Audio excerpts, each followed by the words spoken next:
Okay, so let's talk about globalization. Who wins and loses from globalization? And the global markets in action. So, I'm going to explain how markets work with international trade, identify the gains from international trade and its winners and losers, and explain the effects of trade barriers. So, how do global markets work? Imports are the goods and services that people and firms in one country buy from firms in other countries. Exports are the goods and services firms in one country sell to people and firms in other countries. So, what drives international trade? The fundamental force that generates trade between nations is comparative advantage.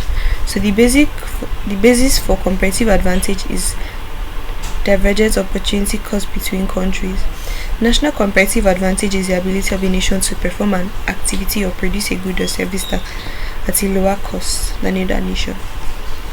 So, international trade lowers the price of an imported good but raises the price for an exported good. Buyers of imported goods benefit from lower prices and sellers and of exported goods benefit from higher prices. But some people complain about international competition. Not everyone gains. So who wins and who loses from free and international trade? Government restricts international trade to protect domestic producers from competition. The four sets of tools they use are tariffs, import quotas, import restrictions, and export subsidies. So why is international trade restricted?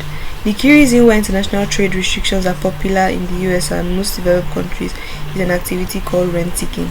So this is lobbying, another political activity that seeks to capture the gains from trade. You've seen that free trade benefits consumers but shrinks the producer's surplus of firms that compete in markets with imports.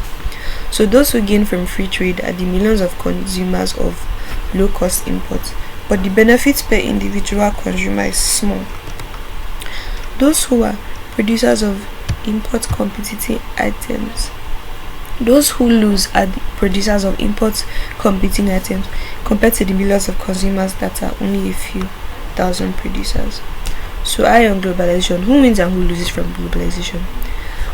One of the biggest losers of globalization is African farmers because blocked from global food markets by trade restrictions and subsidies in the United States and Europe, globalization is leaving much of Africa on the sidelines because we are not allowed to trade outside our national borders. Thank you for listening.